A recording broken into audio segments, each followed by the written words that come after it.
Amén. Bueno, página número 14 en su material. Página número 14 en su material. Y nos vamos, hermano, ya casi en las últimas clases de la vida del Mesías.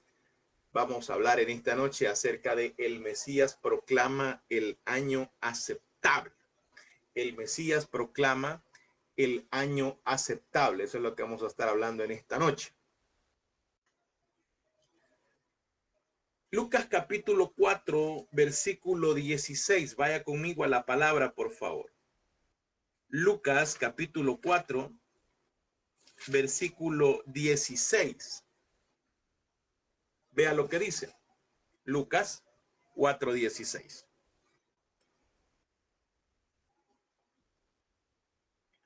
Vino a Nazaret, donde se había criado, y en el día de reposo entró en la sinagoga conforme a su costumbre y se levantó a leer. Ok.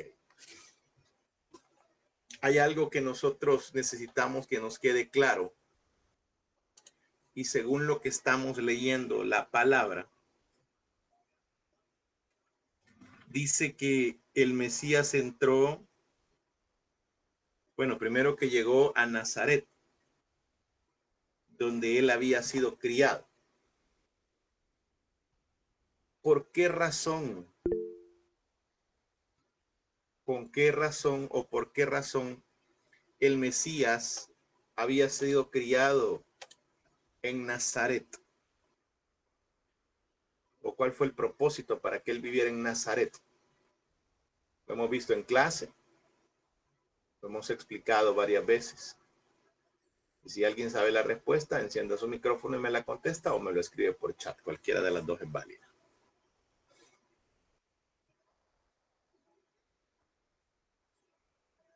Vamos a ver qué nos ponen por ahí. ¿Por qué el Mesías vivió en Nazaret? ¿O por qué fue criado en Nazaret?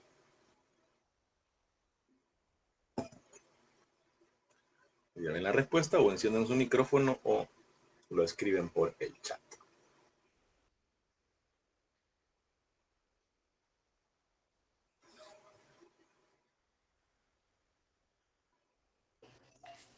Bendiciones, porque estaba profetizado ya que iba a vivir en ese lugar.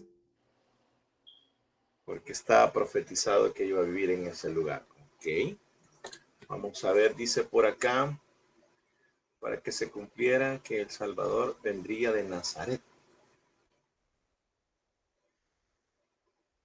Veamos otra más.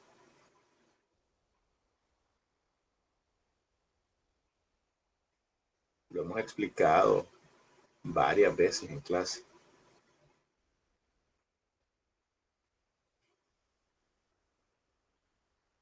Hello.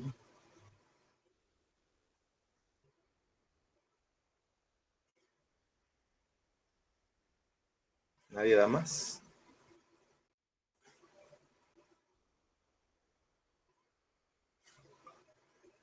Ok, bueno. Lo vamos a explicar nuevamente. Isaías capítulo 11 nos habla acerca de que del tronco de Isaías iba a venir la salvación, el basta.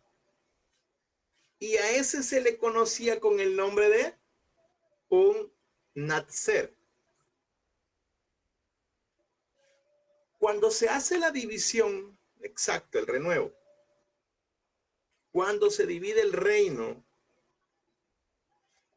la gente descendiente de David se fueron a vivir a la zona de Samaria, que está por ahí, Galilea, Nazaret, toda la zona que usted puede ver ahí, ahí se lo he puesto en el mapa, a la zona de Galilea. Y ellos reciben el nombre de los Natzer, o Nazaret, que después le ponen a esa ciudad Nazaret.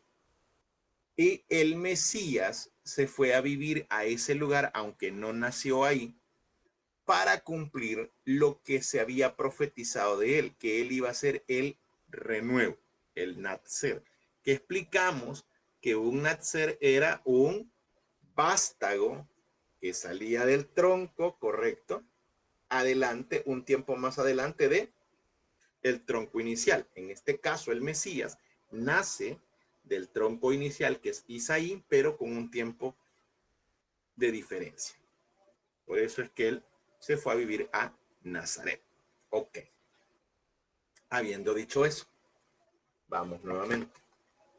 Vino a Nazaret, donde se había criado, y en el día de reposo.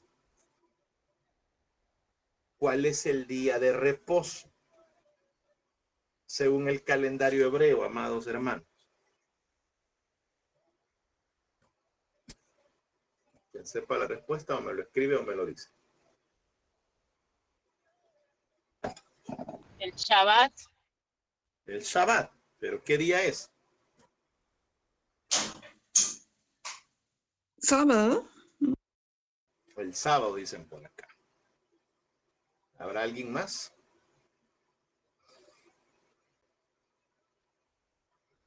Hello.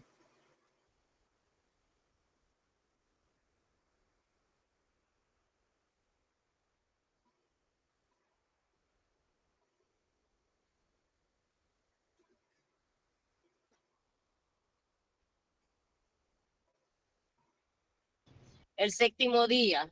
El séptimo día. Correcto. O el Shabbat. Está muy bien.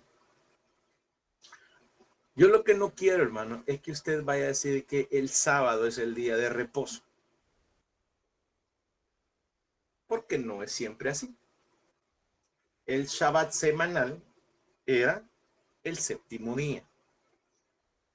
Si lo trajésemos a nuestro calendario, tratar de unirlo, que ya lo vimos a la luz de la palabra y a la luz de los calendarios, que es bastante difícil, porque el calendario hebreo es un calendario lunisolar, o sea, no es ni lunar ni solar, sino que es una combinación de. El calendario hebreo es un calendario lunisolar, el de nosotros es un calendario solar. Entonces, por ahí hay una diferencia abismal entre el uno y el otro de los calendarios. Si lo pudiésemos unir, el Shabbat comienza el día viernes a las 6 de la tarde, si lo trajésemos a nuestro calendario. Entonces no es solo el sábado. No podemos decir que el sábado es el día de reposo, porque comienza el viernes a las 6 de la tarde. Entonces, cuando nosotros nos pregunten cuál es el día de reposo, el séptimo día que Dios dejó establecido. El sábado, no, el séptimo día. Y ya lo explica usted.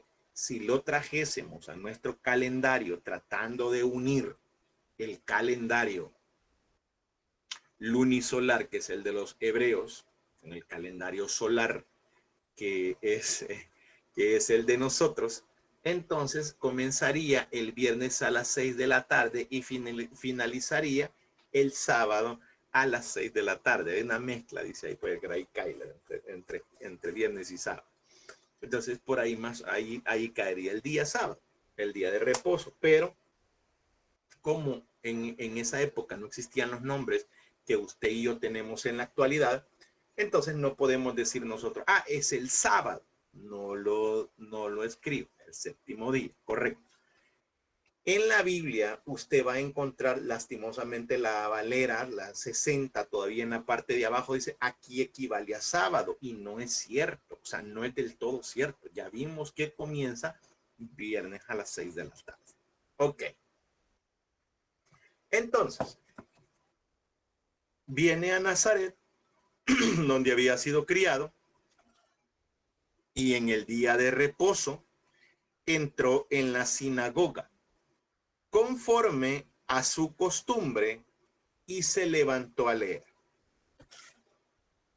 En el Shabbat, el Mesías llegó a la sinagoga, que ya vamos a ver que era una sinagoga. en el Shabbat, en el día de reposo, el Mesías llega a la sinagoga a cumplir el rito del día de reposo.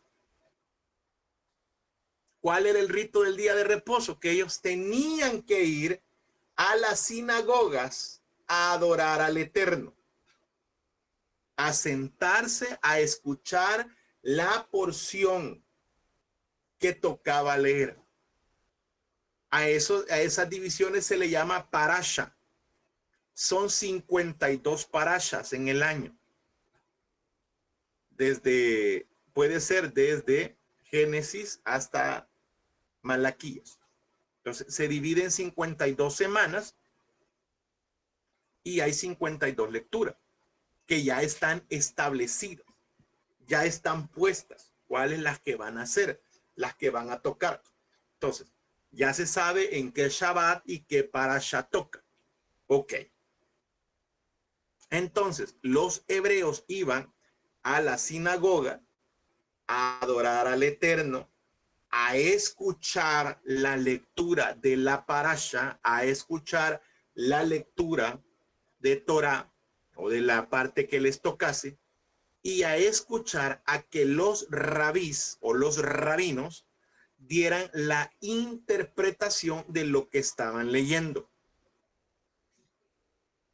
¿Se acuerda que vimos que los fariseos empezaron a hacerle agregados a la ley del Eterno?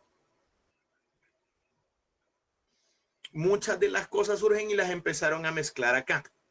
Los sabios judíos, los que le daban la interpretación después de leer la parte que correspondía, se sentaban o ahí parados en la cátedra de Moisés o en el podium donde les tocara.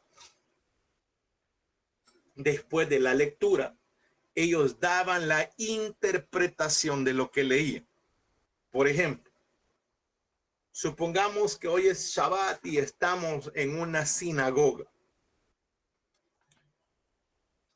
y le toca al hermano Douglas. Y hoy la parte que corresponde leer sería Éxodo capítulo 3. Estoy poniendo un ejemplo. Se le da el rollo al hermano Douglas y él lee la porción que le toca leer. Después que leyó la porción que le toca leer, él tiene que dar la interpretación de lo que él leyó, explicarlo. Pero no va a ser cualquier explicación, porque no ponían a leer a cualquier persona. Ponían a leer únicamente a rabís, a conocedores de la ley. No era cualquier persona, no era que, vaya hermano, perdón, lo digo con mucho respeto, lo digo con mucho respeto. No es como en nuestras iglesias actuales. Hoy le toca a la hermanita Juanita los coritos alegres. Le toca a la hermanita Juancita los coritos tristes. Le toca a la hermanita lo alabanza. Le toca a la hermanita la recoge de la ofrenda. No era así, hermano. No estoy diciendo que está mal. Por eso le dije con mucho respeto. Sino que quienes leían la porción de la escritura eran conocedores de la ley. No era cualquier persona. Ok. Bueno, habiendo dicho eso, le toca al Mesías leer la parte que a él le corresponde. Dice que llegaron a una sinagoga. ¿Qué era una sinagoga? Bueno, veamos. Una sinagoga, que viene del griego sinagogue, significa lugar de reunión. Eso significa sinagoga, lugar de reunión.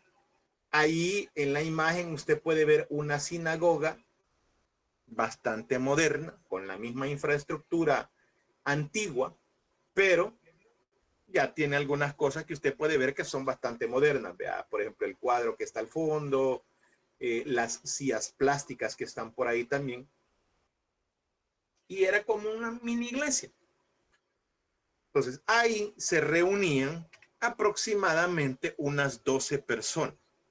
Aproximadamente unas 12 personas, y se estudiaba o se leía una porción de la escritura. Las sinagogas eran un lugar de reunión donde los judíos iban a aprender de la ley del Eterno. Se leía una porción y luego el sabio, el rabí, la explicaba. Las sinagogas surgieron en el cautiverio babilónico. ¿A raíz de qué?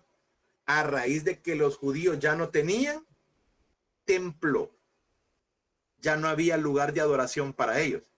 Entonces empezaron a reunirse en las casas, y a ese lugar le pusieron por nombre sinagogue, lugar de reunión.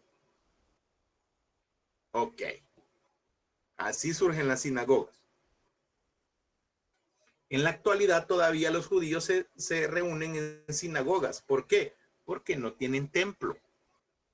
Porque no tienen templo. Hoy hay sinagogas modernas, hermano. Y usted va a ver las personas que se convierten al judaísmo en la actualidad, vea, de sinagoga no tienen nada, si es como un templo prácticamente donde ellos se están reuniendo, pues no tiene nada que ver con las sinagogas primarias. Ahora bien, veamos.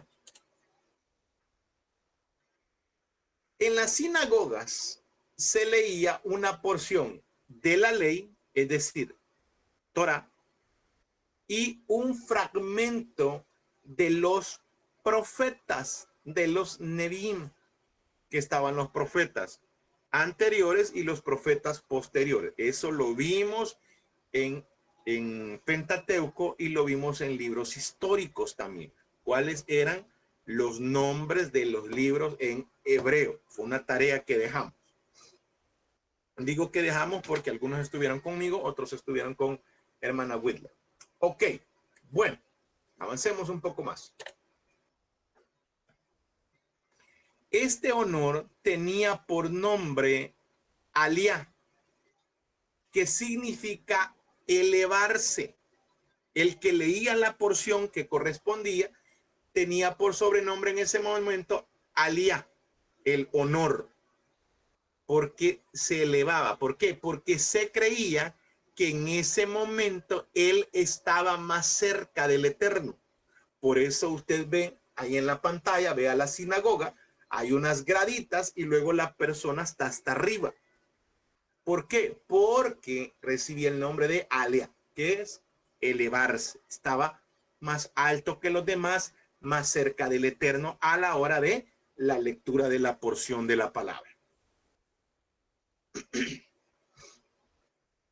El Mesías recibe el honor de compartir la enseñanza.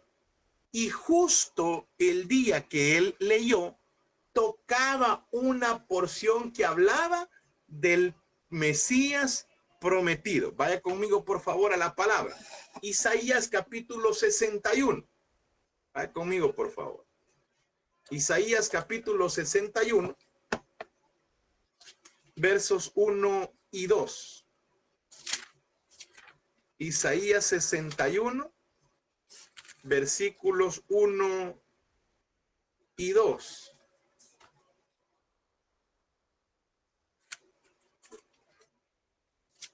Y luego vamos a leer Lucas 4, 18, 19.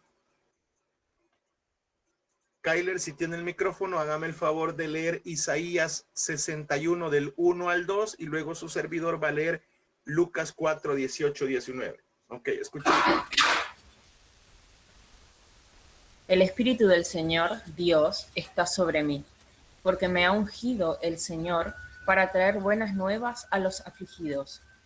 Me ha enviado para vendar a los quebrantados de corazón, para proclamar la libertad de los cautivos y liberación a los prisioneros, para proclamar el año favorable del Señor y el día de venganza de nuestro Dios, para consolar a todos los que lloran.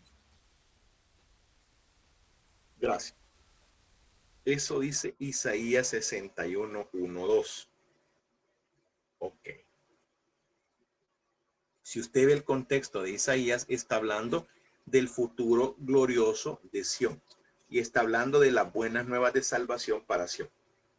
¿Se menciona aquí el nombre de Jesús? No. ¿Se menciona aquí que Jesucristo iba a cumplir esto? No. El profeta, cuando escribe esto, él no conocía al Mesías ni nunca se le reveló. Ellos no sabían que iba a aparecer un hombre llamado Jesús. Sabían que iba a aparecer un Mesías, pero no alguien encarnado con el nombre Jesús. Ahora le leo Lucas 4, 18, 19. Y esto fue lo que ya le tocó al Mesías. Se lo voy a leer desde el 17. Y se le dio el libro del profeta Isaías, y habiendo abierto el libro, halló el lugar donde estaba escrito: el Espíritu del Señor está sobre mí, por cuanto me ha ungido para dar buenas nuevas a los pobres. Me ha enviado a sanar a los quebrantados de corazón, a pregonar libertad a los cautivos y vista a los ciegos, a poner en libertad a los oprimidos, a predicar el año agradable del Señor. Y enrollando el libro, lo dio al ministro y se sentó. Y los ojos de todos en la sinagoga estaban fijos en él. Ok. Curiosamente, que en la Biblia no hay nada de casualidades, cuando él le toca leer la porción en la sinagoga, le toca leer Isaías 61, que habla acerca de un Mesías prometido. Y ojo con esto, ¿por qué se lo dieron a leer a Jesús? Porque sabían que él era un rabí, porque sabían que él era un conocedor de las escrituras.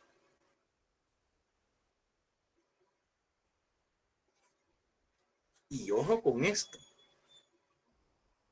había que leer la porción completa, o sea, todo el capítulo si es posible. Pero el Mesías rompe la regla de no leer la porción completa y entrega el rollo al ministro, al juperetes, que es el ayudante. Y por eso todo el mundo lo vuelve a ver. Jesús rompió una cantidad de reglas. Reglas ceremoniales, no reglas de la ley del Eterno. Lo que la gente esperaba que él hiciera, él hacía otra cosa. Lee, enrolla el libro y se lo da al juperete. Ya estuvo. Y se sentó. O sea, no se quedó parado, se sentó. Y todo el mundo en un silencio sepulcral. A ver qué pasa, a ver qué dice. Y los ojos de todos quedan puestos en el Mesías esperando la interpretación. Es correcto, rompe la liturgia. Veamos qué fue lo que sucedió. Lucas capítulo 4,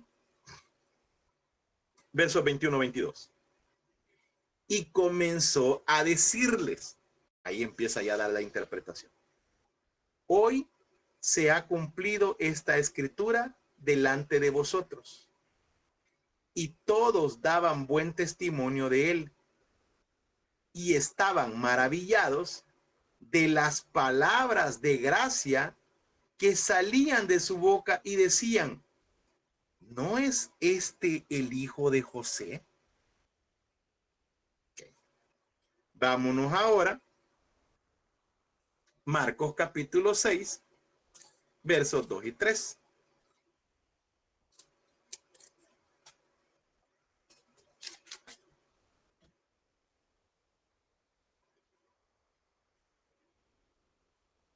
Marcos capítulo 6, versos 2 y 3.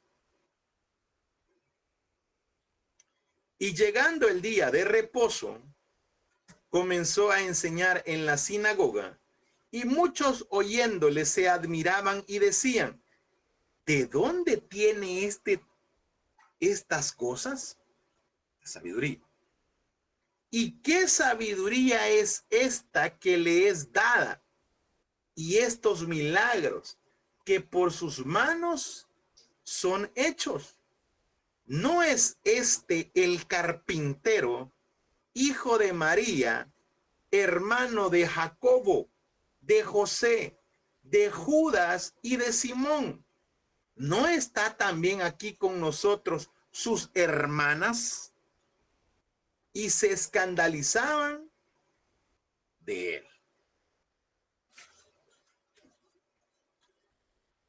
Pero si este es el hijo del carpintero, pero si este no llegó a un nivel de la esmica, que estuvieron conmigo cuando prediqué de la esmica se van a acordar. Pero si este no tiene estudio, ¿cómo es que tiene esa sabiduría tan grande? Y ahí tenemos un texto, hermano, donde le puede mostrar a la gente que Jesús tuvo hermanos y hermanas. Desde ahí queda destronado. Con este versículo, hermano, podemos destronar la creencia católica de que María fue virgen antes y después de Jesús. Y eso no es cierto. María siempre virgen, dicen ellos. Eso es un dogma. Eso es un dogma católico. Ellos sostienen que María siempre fue virgen. Pero la palabra nos dice que María tuvo hijos e hijas. Jesús tuvo hermanos y hermanas. Y el católico que le dice, no, lo que pasa es que le pusieron hermanos, pero eran primos. El griego no se va a equivocar. Cuando el que daba la interpretación, había un grupo de personas, de conocedores, que estaban escuchando la interpretación. Si el que leía la porción y daba una interpretación del pasaje de manera correcta, la gente lo felicitaba. Has dado una correcta interpretación. Pero si la persona que pasaba a leer y luego daba una interpretación no adecuada a la enseñanza, ni a las costumbres, ni a la sabiduría,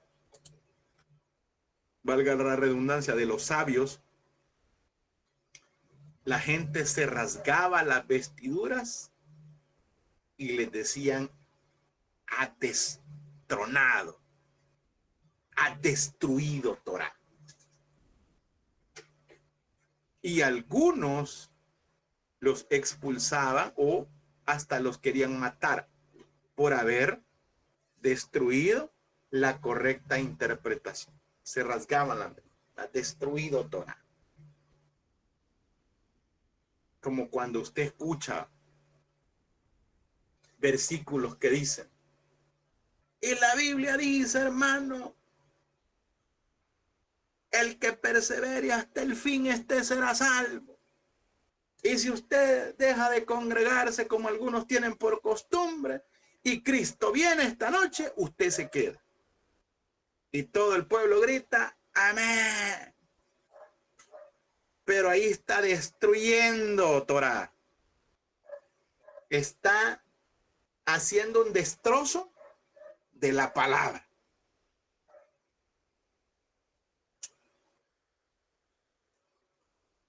Yo le voy a pedir un favor a todos los que predican acá, ya sea en una iglesia o en cualquier, pero con tal que usted enseñe. Se lo voy a pedir de corazón esto. Guarde sus bosquejos, por favor. Guárdelos. Guarde todas las enseñanzas que tenga, todas las que ha dado. Guárdelas. Y téngalas ahí, ya sea en un folder, en un cuaderno, donde sea, pero por favor téngalas. Porque nosotros vamos a llevar una materia que se llama métodos de interpretación y comunicación bíblica, donde vamos a aprender cómo se prepara un bosquejo, cómo se prepara un sermón en base a una correcta interpretación de un pasaje. Entonces, cuando usted lea sus bosquejos, posiblemente usted diga igual que los sabios judíos: yo destrozaba la Torá. O posiblemente usted se aplauda también y diga: hey, yo, a pesar de que era empírico, trataba de dar una buena enseñanza. Eso lo vamos a descubrir cuando vemos esa materia. Ok. Entonces, después que la persona daba la interpretación, recibía dos cosas: o halagos, o se rompían las vestiduras. Hay un video que, por cierto, se lo voy a pasar hasta el final porque no quiero que se me vaya a trabar la computadora, y se lo voy a mandar, con respecto a cuando Jesús leyó la porción de la palabra. Después que Jesús dijo eso, que esa palabra se cumplía en ese momento, los judíos se molestaron porque el Mesías explicaba que el Eterno amaba a los gentiles y que él venía a hacer exactamente lo mismo. Si usted lee Lucas y Marcos, las porciones que acabamos de leer, ahí lo lee después, ahí va a ver cómo él da esa explicación.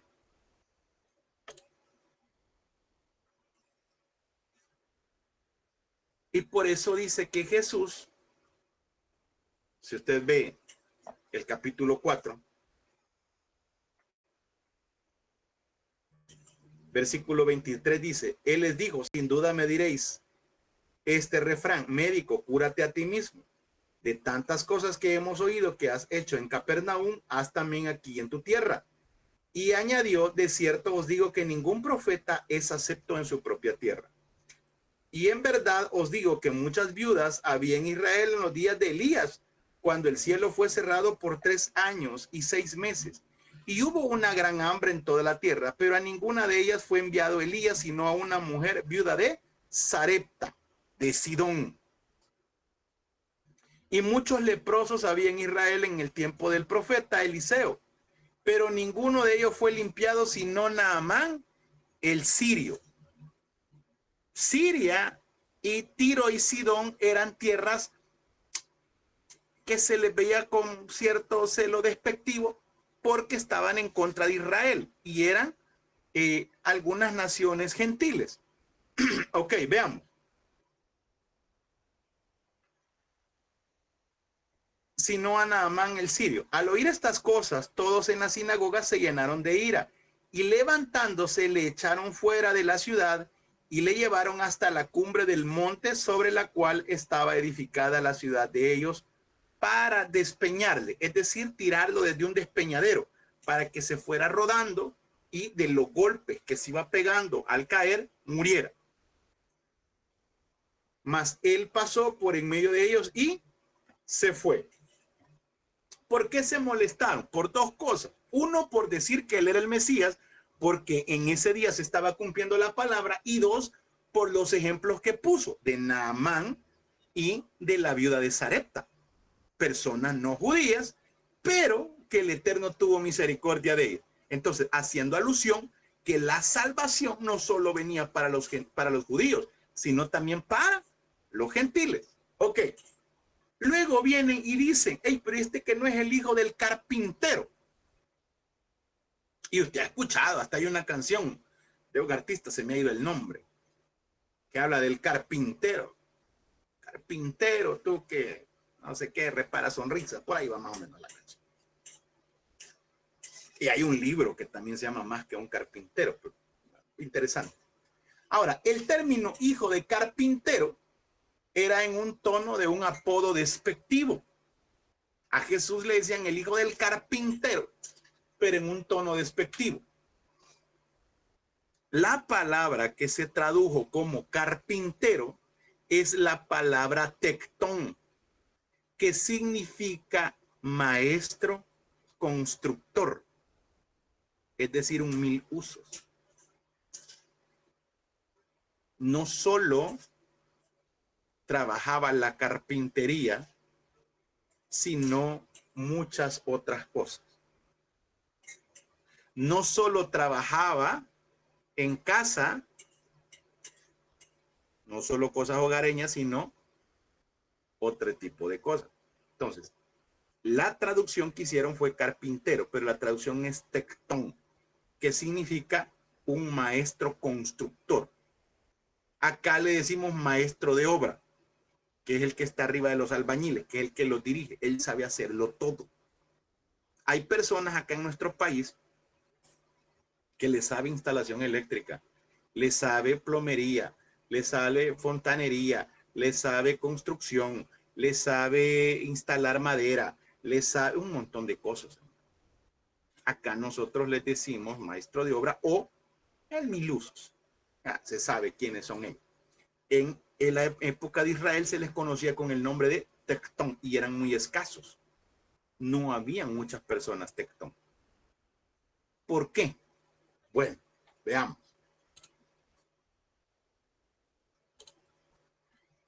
En la época bíblica, acá también es maestro mayor de obra. Ok, excelente, perfecto. Es bueno saberlo. Porque a veces nosotros decimos algo y a veces decimos cosas, hermano. Mire, el día que yo diga algo que no, que quizás sea ofensivo allá en otro país, dígamelo, por favor. Dígame. A veces hemos estado platicando con la maestra Wilda y un día me dijo un par de frasecitas y yo le digo, mire, allá en Argentina tal vez esto no es ofensa, aquí sí. No lo vaya a decir nunca en las clases. Porque el lenguaje es bien diferente, hermano. Es bien diferente.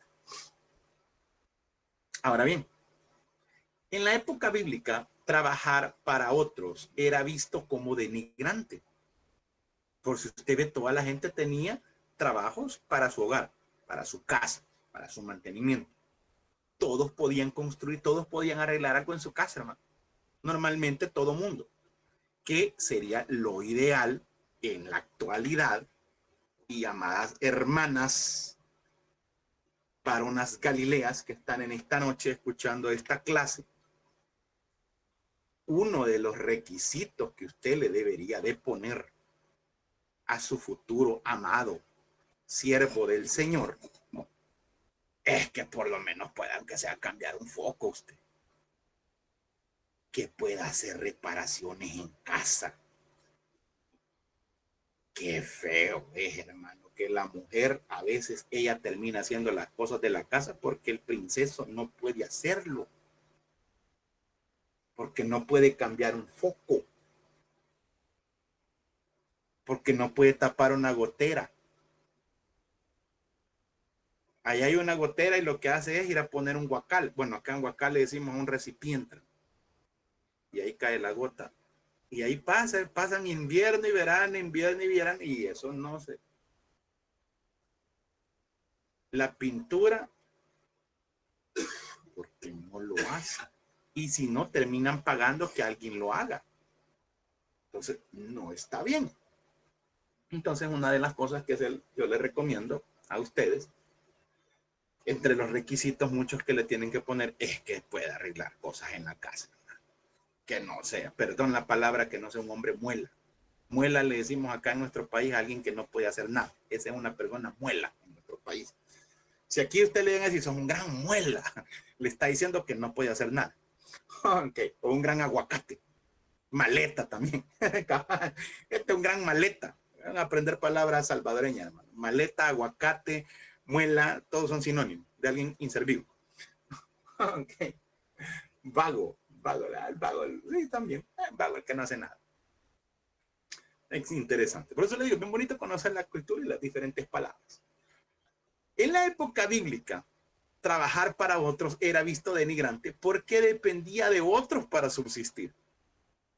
A pesar de que era un trabajo muy bien pagado, porque recuérdese que la mayoría de gente de dinero es la que los contrataba.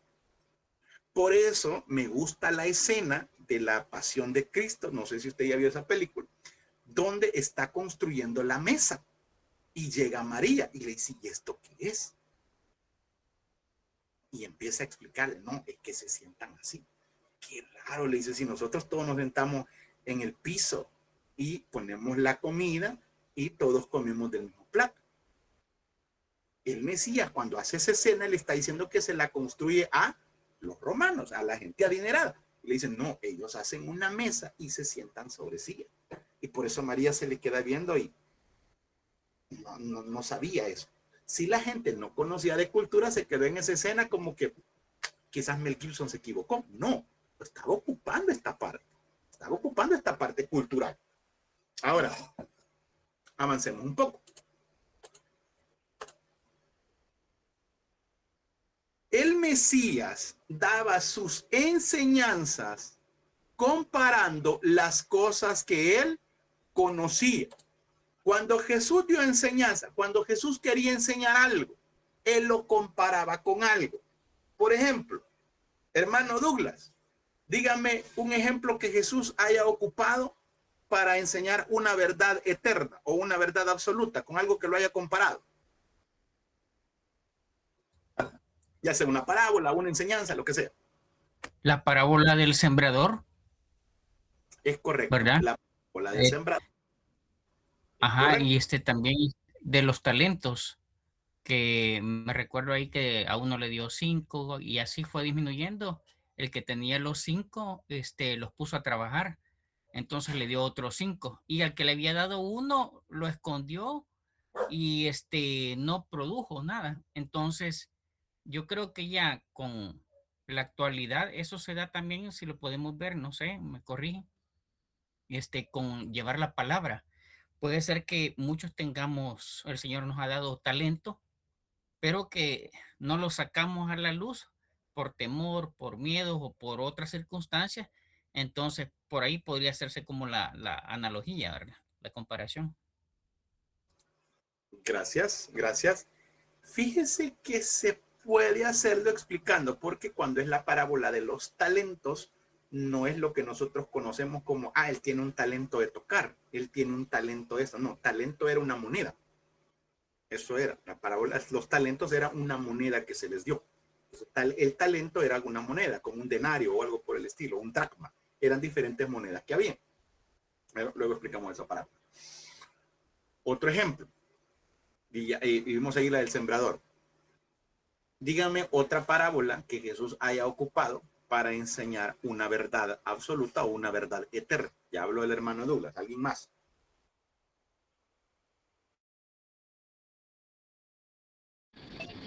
Compara a un hombre al reino de los cielos con un hombre de familia. Un hombre de familia. Ok, exacto. Está bien. ¿Una más? ¿Alguien más por ahí? ¿Con otra parábola? De la moneda perdida. Exactamente, correcto. Hizo diferentes enseñanzas de lo que él conocía. Cuando él dijo, bueno, ¿con qué comparo? Mi yugo es fácil y ligera mi carga. Y empieza a explicar, hablando de yugos. El buen pastor, correcto, hablaba de lo pastoril.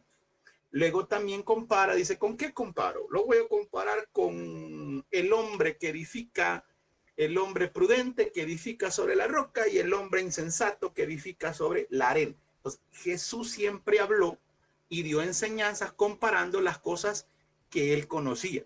Por eso Jesús hablaba más allá de ser un carpintero, porque como maestro constructor, él podía construir casas, podía construir yugos, podía construir instrumentos de la agricultura, podía construir cosas de sembradíos, de cercos, de viñedos donde ponían la parte alta donde estaban las personas que supervisaban. Todo eso él lo sabía hacer. Por eso Jesús, sus enseñanzas, como decía la palabra, la gente enseña como el que tiene autoridad, porque él enseñaba en base a lo que él conocía. Le voy a poner un ejemplo. Perdóneme y lo ocupo por la confianza que le tengo. El hermano Douglas, yo he visto que está vendiendo comida. No sé si él la cocina o no, no lo sé. Ya nos va a contar el si sí o si no. Pero no es lo mismo cocinar para su casa que cocinar para vender, porque la cantidad es mucho más grande.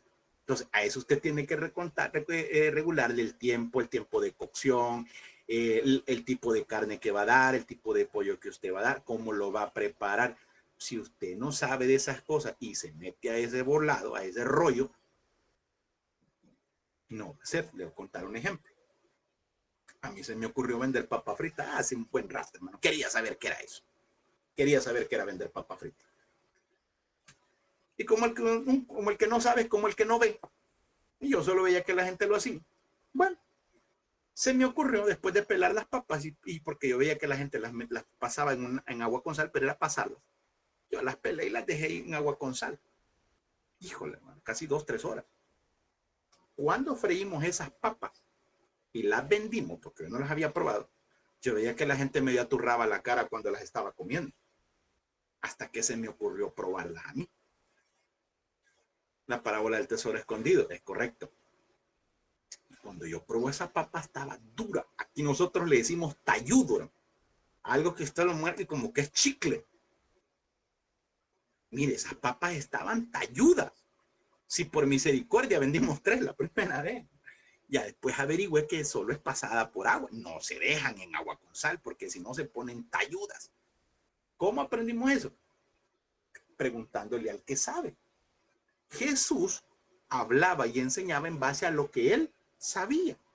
Aquí hay hermanos y hermanas que se dedican a distintos rubros, que hay cosas que para nosotros son desconocidas. Hay hermanos que se dedican a la limpieza, que saben que hay ciertos químicos que pueden ocupar, ciertos químicos que los pueden mezclar con uno con otro. Hay unos químicos que no se pueden mezclar con cloro, porque si usted está haciendo esa mezcla en los baños y le mete cloro con otras cosas, despide un tipo de gas que al ratito usted está o bien cruzado, o puede hasta desmayarse, o puede estar alucinando, o tiene problemas con las vías respiratorias. Cosas bien sencillas, pero como las desconocemos, no las sabemos enseñar. Jesús enseñaba en base a lo que él conocía. Por ejemplo, él habló en Lucas capítulo 14, versículos del 28 al 29, de una construcción de una torre. En Mateo 7, del 23 al 25, y Lucas 6, del 46 al 49, habló de casas y cimientos. En Mateo 21 habla acerca de la piedra angular. Todo lo que usted está viendo es de un maestro constructor. Entonces, Jesús era más que un carpintero. Jesús era un tectón, era un maestro constructor. Habló de vigas, tipos de madera, hablaba de arados y yugos, habló de la piedra de moler, hablaba del Mateo 13, como dimos por ahí la parábola del sembrador, hablaba de la agricultura.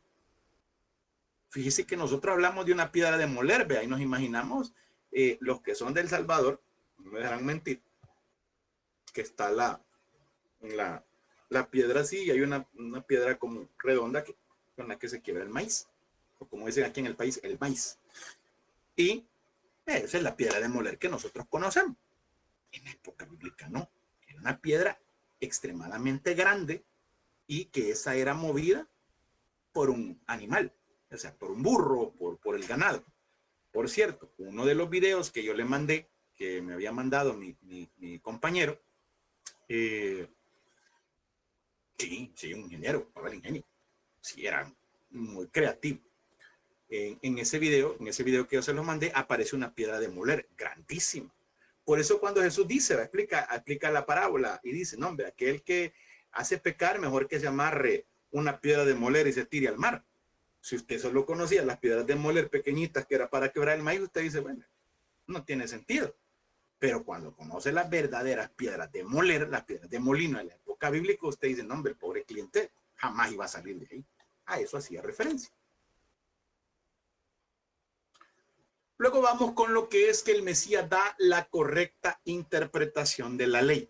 Estaba la interpretación de la ley y estaba la correcta interpretación de la ley. Antes de que el Eterno diera la ley, la mayoría de gente se movía en base al código Hammurabi. Era la ley que estaba escrita, la ley que se manejaba, la mayoría de gente trataba de cumplir. Hasta que Moisés recibe la ley de parte del Eterno. Ya una ley escrita y una ley en orden.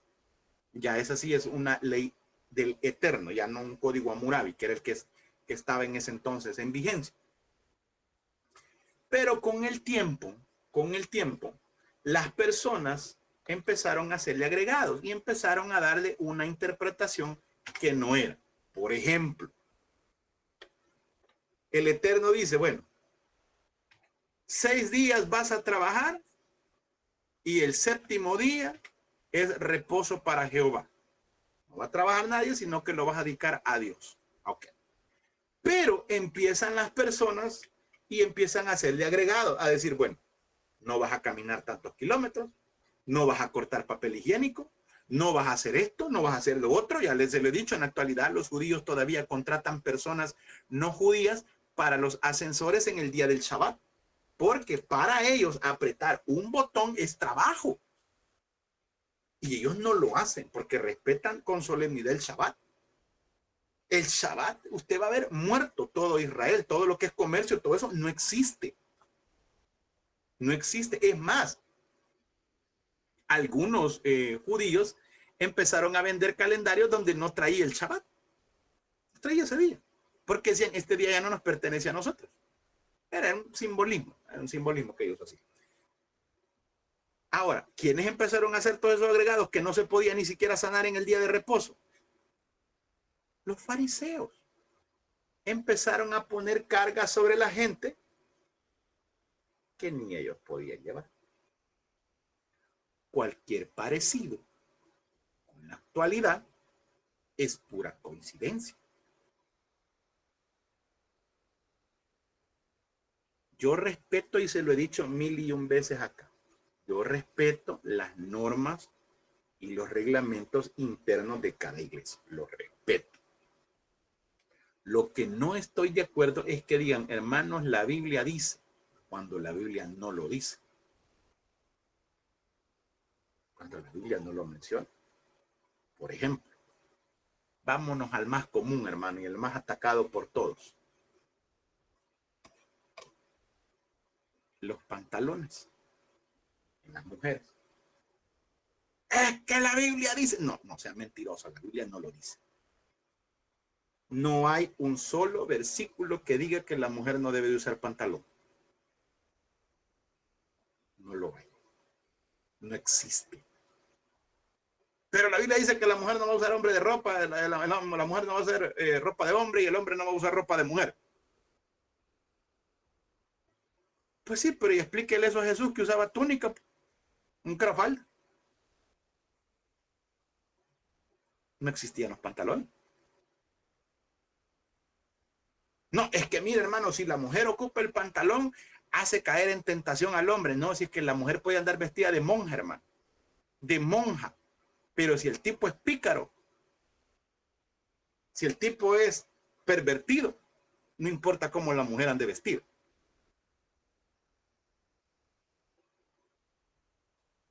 Pongamos otro ejemplo. Y ahí ya queda cuestión de ustedes. Respeto sus opiniones y no vamos a entrar en el debate de eso. Pero sí es importante ver. Por ejemplo, ¿cree usted, como dice por ahí una canción de un grupo cristiano, que si la mujer se pinta, va para el infierno? Porque hay una canción que así lo dice. La pinturita se llama, porque no es alabanza, es canción. Que la tocan en las iglesias es muy distinto. Pero así se llama, la pinturita. Y que dice que la mujer se pinta y parece comadreja. De verdad, voy a ver si al final se las pongo. Y que te espera, dice, el infierno, por pintarse. Y la gente, hermana, ahí viene toda pintarrasqueada y que no sé qué, y que empiezan a inventarse un montón de cosas. Eso es paganismo y que se va a ir al infierno. No es cierto. No es cierto. No es cierto. Me dijo una persona hace poco, muy religiosa. Estábamos hablando de la música. Y me dijo, ¿y para usted oír música es malo? No. No, le dije yo. No, hombre, a la mujer casi le da soponcio cuando le dije que no. ¿El qué? No. ¿Y usted que no es pastor? Así dicen, le dije. Y entonces, ¿y usted escucha música? Sí. Pero mire, cuando la gente escucha música empiezan a pensar en las mujeres. Yo no, le digo. Al menos yo no. Yo le escucho porque me gusta. Y no estoy enamorado tampoco. Pero siempre fue con la música que yo crecí, hermano. Era la música que escuchaba mi papá, mi mamá, mi tío y con toda la gente que yo vivía alrededor. Y usted se acuerda, los que tenemos de 40 para allá no teníamos ni voz ni voto en la casa. Escuchábamos lo que ponían. Y los que son del Salvador no me van a dejar mentir. Aquí el día domingo se ponía la familia reunida y ponían radio YSKL, radio Cadena Nacional y todo. Y empezaba a escuchar Pedro Infante, Leodán, Alcia Costa, José José y toda esa retajila de música que de tanto escucharla nos gustó. No teníamos ni voz ni voto, no podíamos tocar igual la Maricesi, hombre, ¿quién como tú? Y todo, aunque mujer despechada, escuchada música. Mire, es con lo que crecimos. Mire, yo cuando le cuento a los jóvenes que antes la televisión no traía control remoto, no me creen. El control remoto, ¿quiénes éramos? Nosotros. Nosotros éramos, sí, los papás les decían cambia el canal y ahí bueno, andar cambiando el caño. En serio, hermano, yo veo que algunos me aturran la cara. En serio, no traían control remoto. A nosotros, los pequeños, nos decían, no, papá, vaya, mira, pon el canal, porque solo teníamos 2, 4, 6, 12, 4 canales. No había más. Y de cambiar de canal de noticias al otro canal de las noticias. Y éramos hasta la señal de internet, porque cuando fallaba había que ir a mover la antena. La antena. Y no te movas, y ahí uno queda todo torcido con la antena. Tremendo. Sí, así. Ay, entendí. Sí, en serio, nosotros éramos los tocos. Vaya, está bien. Bueno, Kyler, éramos el control remoto. Venimos de esa generación. Y yo le digo, yo puedo escuchar hoy Leodán. Leodán canta eso en un pastor. Sí, el tipo da una declaración, una confesión de fe. Una confesión de fe tremenda. Y yo lo escucho. Y no estoy enamorado, hermano, ni tampoco cortando vena, man, ni nada por el estilo. Me gusta la música de Rocío Dúrcal, hermano. Éramos el wifi, sí. Éramos de todo, hermano. Éramos, lo menos que teníamos era voz y voto. Entonces, y le digo yo a ella, entonces, y usted me dijo, para usted ver música no es mal, no. Pero y fue donde me dijo, entonces me dice, usted le puede cantar a la mujer, mire, si tuviera mujer le cantara. No tengo ahorita, no le canto. Pero si no, le dije yo, vámonos a la palabra. Y le dije, ¿ha leído usted el libro de El Cantar de los Cantares? No, me dijo, yo soy una analfabeta bíblica. Con razón habla como habla. Voy a decir yo, pero no se lo dije. Vaya a leerlo. ¿Quién escribió el Cantar de los Cantares? Salomón. ¿Y a quién se lo escribió? A su amor eterno, hermano. Si nunca ha leído el Cantar de los Cantares, esa es otra de las normas que póngale a su amado, a su tóxico, a su ser querido, que si no le escribe como le escribía Salomón a la tsunamita, mejor no me escribas nadota, mejor no me pongas nada. Le escribí unos poemas a ese tipo, increíble. Y ojo con esto, y lo digo con mucho respeto, eran poemas eróticos. Erótico no es pornográfico, son cosas muy distintas. Pero le dice una descripción. Por eso los hebreos solo leen el Cantar de los Cantares de 18 años para adelante. Giselle, no lo vayas a ir a leer, por favor. Mire, de los 18 para allá leen los hebreos el Cantar de los Cantares, porque son poemas eróticos, donde lo describe y empieza a hablar y le dice, mira, mujer amada mía, que no sé qué, tu lengua con sabor a miel. ¿Cómo sabía que sabía a miel? No se besaba paz del Señor, no lo hacía así, hermano. Pero cuando usted explica este tipo de cosas a una persona religiosa, no lo entiende. Venían los fariseos y empezaban a ser agregados que no están en la Biblia, como en la actualidad. Hay muchos líderes religiosos que ponen cosas que la Biblia no lo dice. Entonces viene el Mesías y empieza a dar la correcta interpretación de la ley. Se lo decía la vez pasada. Mateo capítulo 5, 6 y 7 es enseñanza para discípulos. No era enseñanza para el público, era enseñanza para discípulos. Y Jesús empieza y decía, oíste que fue dicho, pero yo os digo, y empieza a enseñar, empieza a poner lo moral arriba de lo ceremonial, cosa muy distinta que hacían los fariseos. Los intérpretes de la ley, ellos ponían lo ceremonial arriba y lo moral abajo.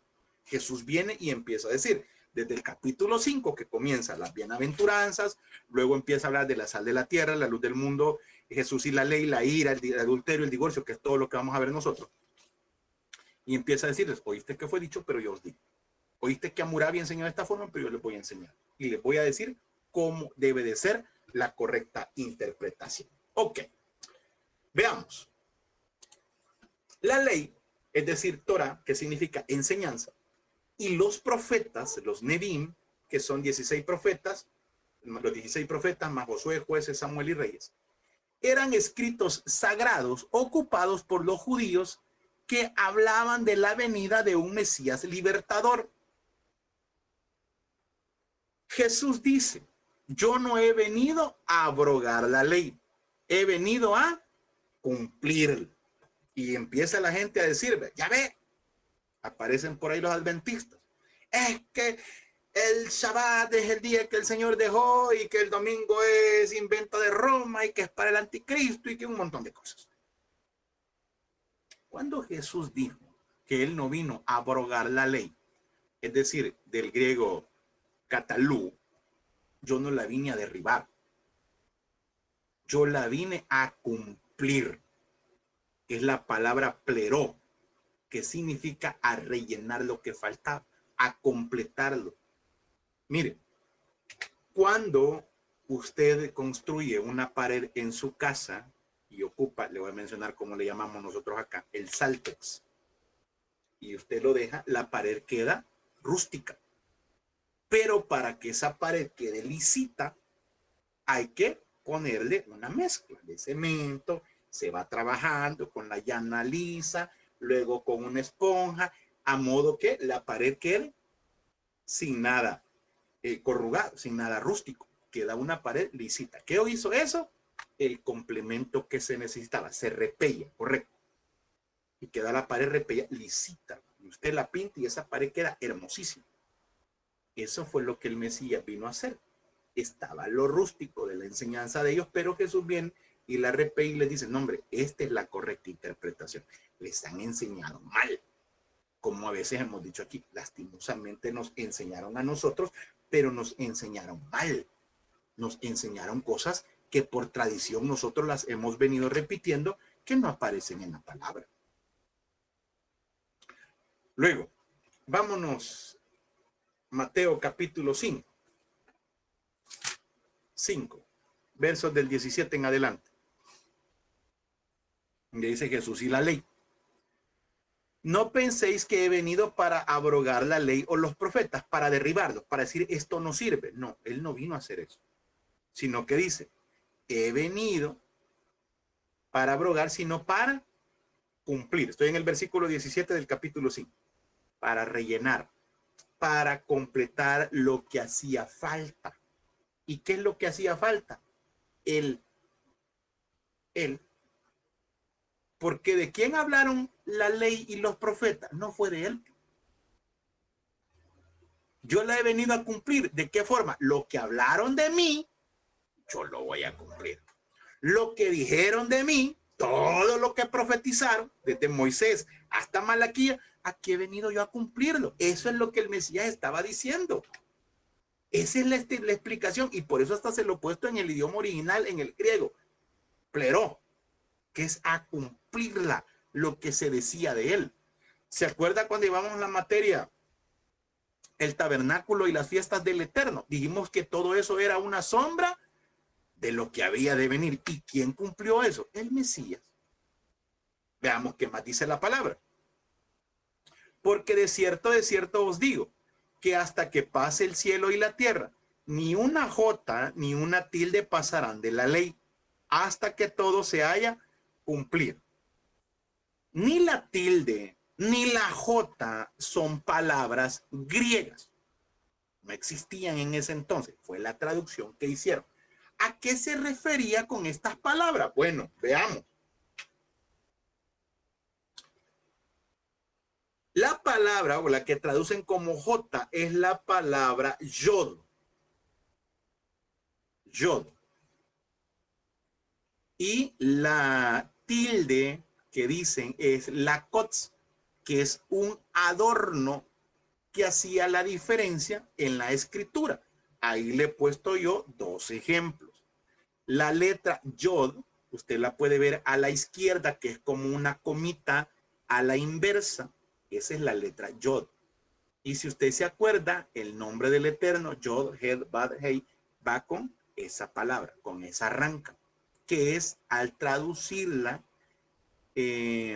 vendría siendo como la I antigua y luego la J. La J es la letra más nueva que se agregó al alfabeto. No existía la J. Por eso antes era Jesús, no Jesús. Después se hizo esa transición que ya se ocupó la J en lugar de la I en muchas palabras. Ok. La palabra que se ocupa aquí como la J es la palabra yod. Y luego dice ninguna J, ninguna coma. La coma es la kotz, que es un adorno. No era una letra, era un adorno, que son esos, llamémosle así, piquitos que están arriba de las letras. Que eso hacía una diferencia. Para que más o menos tenga una idea. La N, que tiene una figurita arriba, que vamos a ver si alguien sabe cómo se llama. A ver si alguien sabe cómo se llama esa figura que tiene la ñ en la parte de arriba. Si alguien sabe, me va a convencer en esta, cabal, la virgulina. No es el palito, hermano, de la ñ, se llama virgulina. Si usted se lo quita, ya no produce el sonido de la ñ. Ya no podría decir Núñez, sino que dijera Núñez. Esa rayita le hace la diferencia. De Núñez a Núñez. Una raya. Hace la diferencia. Lo mismo pasaba con la kotz. Ese piquito que usted ve en pantalla, creo que no lo estoy poniendo, lo voy a poner nuevamente. Mejor.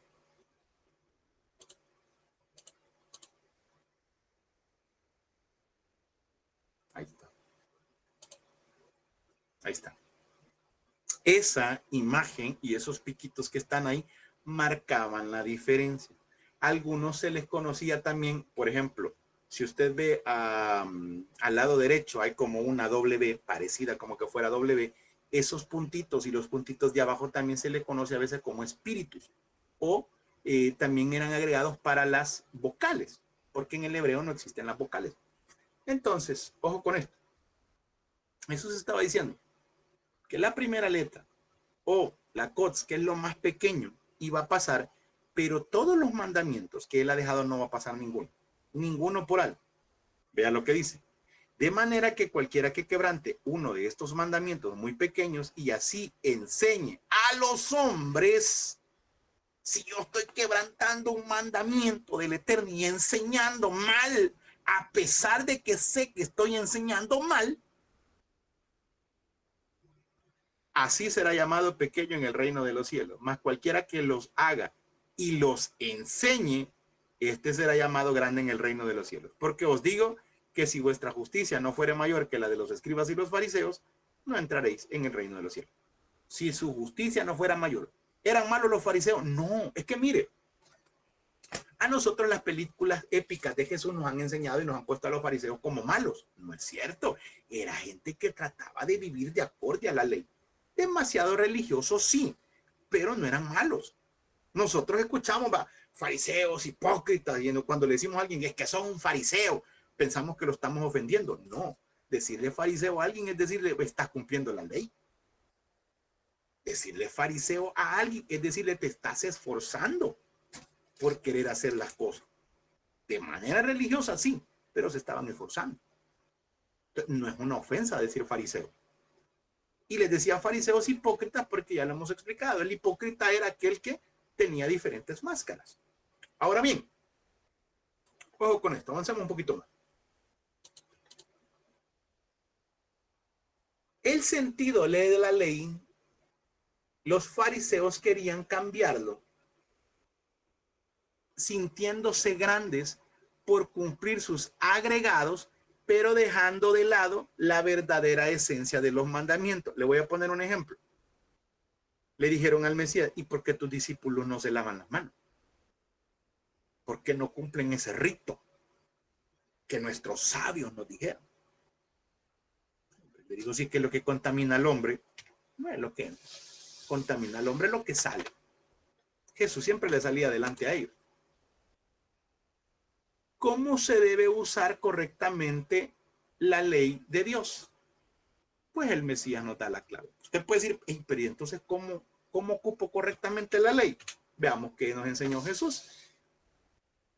Y es ahí de donde sale el nombre del seminario bíblico Esdras, en base a esta cita bíblica. Vaya conmigo, por favor, Esdras 7:10. ¿De qué forma podemos usar correctamente nosotros la ley? Bueno, vamos. Hermano, ¿qué puedo hacer yo para usar correctamente la ley? Vamos a la palabra. Y ahí vamos a ver. Esdras 7:10. Vea lo que dice.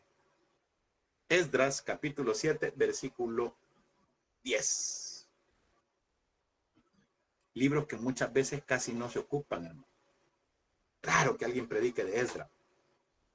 Por eso si usted ve que las Biblias a veces hasta nuevo huelen todavía en esos libros, nunca los abrimos. Esdras 7:10. Vea lo que dice la palabra. Porque Esdras había preparado su corazón para inquirir la ley de Jehová. Inquirir es estudiar minuciosamente. Había preparado su corazón para inquirir la ley de Jehová y para cumplirla y para enseñar en Israel sus decretos y estatutos. ¿Qué es lo que nosotros debemos de hacer primero? Amado hermano, estudiar minuciosamente la Biblia. Lo felicito porque usted lo está haciendo. Acá en el seminario, está estudiando minuciosamente la Biblia. Está descubriendo cosas que quizás nos habían enseñado, pero mal. Hay cosas que no las conocíamos, hay cosas que sí las sabíamos, hay cosas que las sabíamos a medias y las estamos aprendiendo. Eso es inquirir, estudiar minuciosamente. Luego de que Esdras la estudió minuciosamente, lo siguiente que hizo, ¿cuál fue? La cumplió. Antes de dictarle a alguien qué hacer, primero tengo que hacerlo yo. Yo no le puedo venir a decir a alguien, a gritarle desde un púlpito, hermano, refleje el amor en Cristo, cuando en mi casa a mí no me soporta nadie. No se puede. No se puede. Hermano, hay que vivir el amor en Cristo y ayudarnos los unos con los otros. Y en su casa no hace nada, ni levante el plato donde come.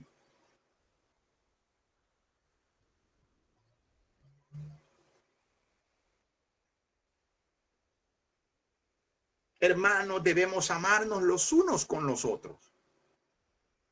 Y en la casa parecemos perros y gatos, hermano.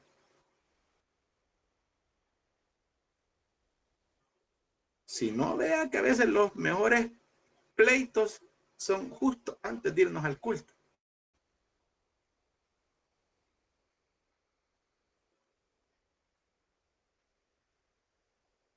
A veces hasta gritarnos e insultarnos.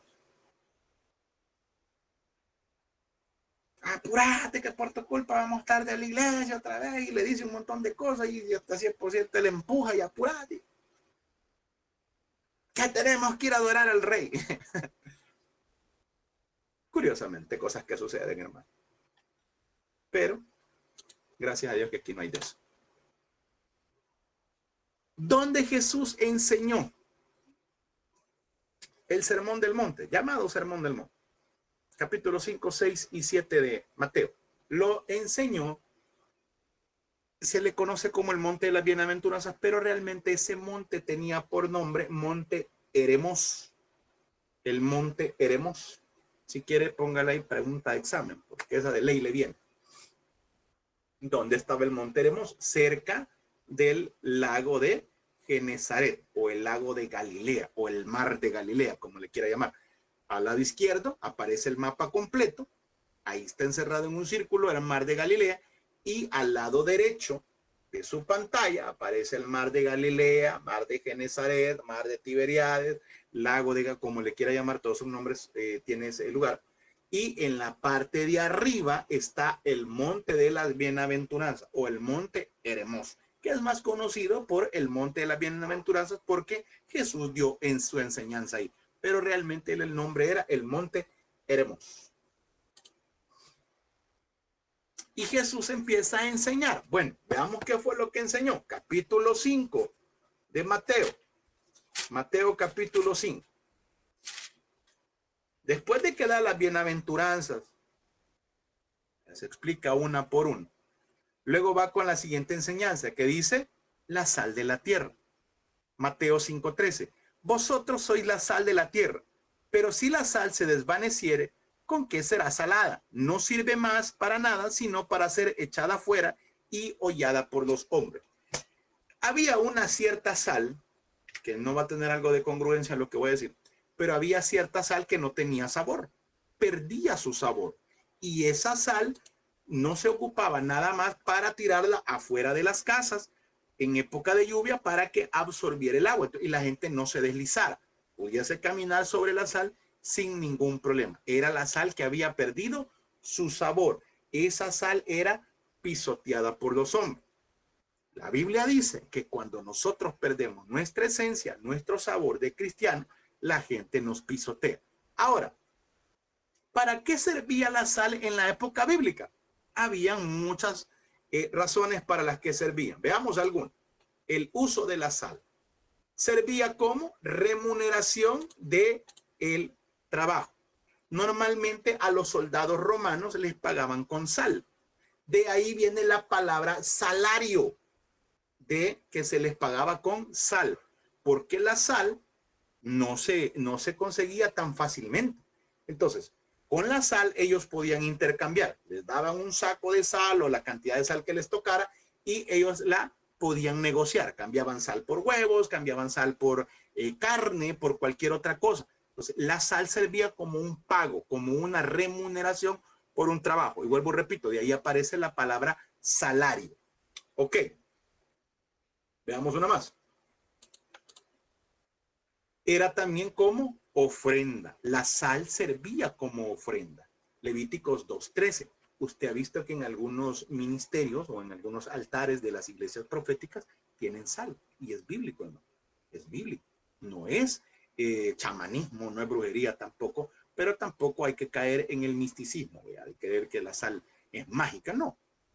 Si tiene respaldo bíblico, Levíticos 2:13 habla de la ofrenda de la sal en la ofrenda. También la sal servía como un preservante de alimentos. Esto era un significado de purificación o de santidad. Para que la carne no se pudriese, ellos la almacenaban con sal. Entonces ponían la carne, la llenaban de sal y así la podían guardar y preservar. Recuérdese que en ese entonces no existían las refrigeradoras. No había forma de guardar la carne. Charque, por Dios, si me explica qué es charque, ahí sí me he perdido. Pues una nueva palabra que vamos a aprender. Ok, entonces era un preservante. Acá en nuestro país venden carne salada. No sé si la venderán en otros países. Sí, es muy consumida acá. A mí me encanta la carne salada. Usted va al supermercado, es carne curada con sal, charque. Ah, ok. dura mucho tiempo. Sí, exacto, exacto. Aquí en nuestro país, en el supermercado, venden la carne salada, que la salan y dura mucho tiempo. Es muy, muy rica, hermano, muy rica. Hay que lavarla y prepararla muy bien para no sentir que está comiendo una libra de sal. Pero sí, exacto. También el jamón lleva mucho preservante de sodio, de sal, para que pueda durar mucho más tiempo. Excelente, gracias, Kyler. Charque, ya aprendimos una nueva palabra. Charque me suena a charco acá en nuestro país. Es un poco de agua estancada, eso es un charco. También, hermanos, la sal era ocupada como antiséptico. ¿Por qué? Porque destruía gérmenes y también curaba heridas. Marcos 9:50. Lo vamos a leer, hermano. Este sí lo vamos a leer. Marcos, capítulo 9, versículo 50. Acá también es... ok. Excelente. Vamos a hacer un día de intercambio de palabras, hermano, para ir conociendo cultura. Marcos 9:50, vea lo que dice. Buena es la sal, mas si la sal se hace insípida, ¿con qué sazonaréis? Tendréis sal en vosotros mismos, tened paz los unos con los otros. Mire, en aquel entonces, o mejor dicho, en la época bíblica, no habían todos los instrumentos que usted y yo podemos contar en la actualidad. Entonces, las heridas eran curadas con sal. Eso sí, hermano, esas eran curadas de caballo. Esas, mire, si usted nunca ha probado lo que es ponerse sal en una herida y nunca ha hablado en lenguas, hágalo y le garantizo que lo va a sentir igualito, hermano. No, si usted, si que no.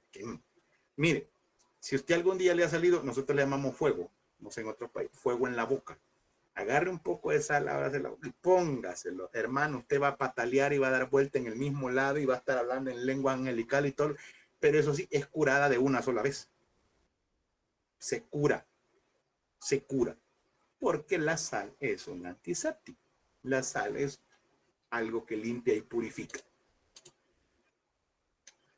La palabra salud, saludo y salvación también vienen o provienen de la raíz sal.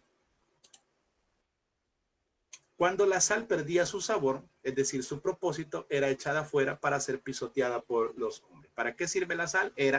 Usted sabe que es, por decirlo así, el saborizante o el consomé por excelencia en una comida. Una comida sin sal, hermano, decimos nosotros, es como comida de hospital. Insípido. Y aquí cuando alguien, hermano, no es amoroso, nosotros le decimos, parece pan sin sal. Insípido. La luz del mundo, pero no la iglesia. La luz del mundo. El almud era una medida de capacidad, aproximadamente 11 litros, para medir granos y a veces líquidos. El Mesías enfatiza, ojo con esto, el Mesías enfatiza que nuestras buenas obras deben ser vistas por los demás, pero los fariseos con su espesa nube de tradiciones y le impedían a la gran mayoría de la gente que viera la luz. Las buenas obras, aquí me comí obras, las buenas obras no salvan a nadie, pero las buenas obras son el reflejo de que somos salvos. Amado hermano, yo no voy a hacer buenas obras para salvarme, no, en ninguna manera. Pero las buenas obras son el reflejo de que yo soy salvo. De que yo soy salvo. De que yo soy un seguidor de Cristo. Y trato. El mismo Jesús dijo, amen a sus enemigos. Cuesta, hermano. Cuesta. Más cuando la tradición viene de aquel en el quien usted confió. En aquel que usted amó, quiso, le ayudó, duele. Pero Jesús nos enseña algo distinto. La ira. El Mesías, al dar la explicación de la ley, pone lo moral sobre lo ceremonial. Ya se lo he explicado eso. Cosa distinta a los fariseos, ya que para ellos era más importante el respeto a sus agregados a la ley y la ceremonia que lo moral. Existen dos palabras para la ira. que está la palabra timos, que es la ira pasajera, y está la palabra orgizo. El Mesías explica el nivel de ira, el cual se utiliza ahí, que es la palabra orgizo, que es la ira de larga vida, la cual mantiene viva y no la dejamos ir. Cuando decimos, no, es que ese yo jamás lo voy a perdonar. Es que eso que me hizo, yo voy a vivir resentido toda la vida con él. Esa es la ira orgizo, que es la que el Mesías dice no debe de existir. Hay ira pasajera, que es la timos. Sí, a ratito que a usted le hicieron algo, hermano, y que y solo suspira, ¿va? Solo respira. Me hicieron un daño. Aún quizás hasta nos golpearon involuntariamente en el transporte colectivo. Quizás usted iba parado y de repente alguien se paró encima de usted. Dios mío. Le dan ganas de decirle de todo. Se enoja, pero es una ira pasajera. El Mesías condena la ira que deja de un lado la sensatez, la que busca venganza y que no desea olvidar ni perdonar. Esa es la ira que el Mesías condenó. ¿Enojarnos es pecado? No. ¿La ira es pecado? No. La ira timos no es pecado, la pasajera. La ira orgizo, esa sí es pecado, porque es una ira que no nos permite ser sensatos, sino que nos da esa sed de venganza, no nos deja olvidar y nunca queremos perdonar a aquel que nos hizo daño. Luego también el Mesías habla de dos palabras que eran utilizadas como insulto. Dice, no llames necio a nadie. Pero la palabra necio es la palabra raca, que significa un idiota o un imbécil.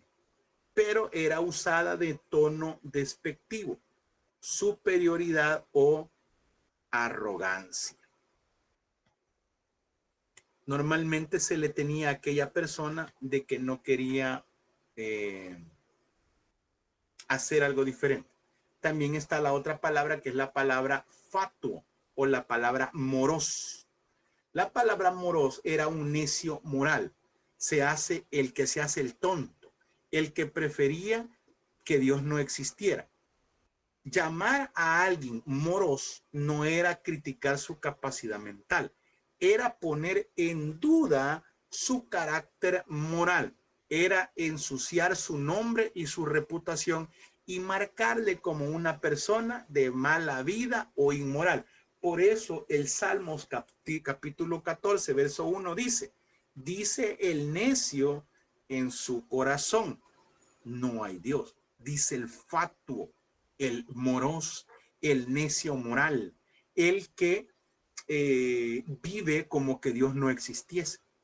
Esa es la referencia que hace el Salmo capítulo 14, versículo 1. Se lo voy a leer. Dice el necio en su corazón, no hay Dios. No está hablando el necio de necedad. No, está hablando el necio moral, el que no quiere un cambio, el que se hace el tonto, el que sí quiere seguir pecando, el que quiere creer que Dios no existe.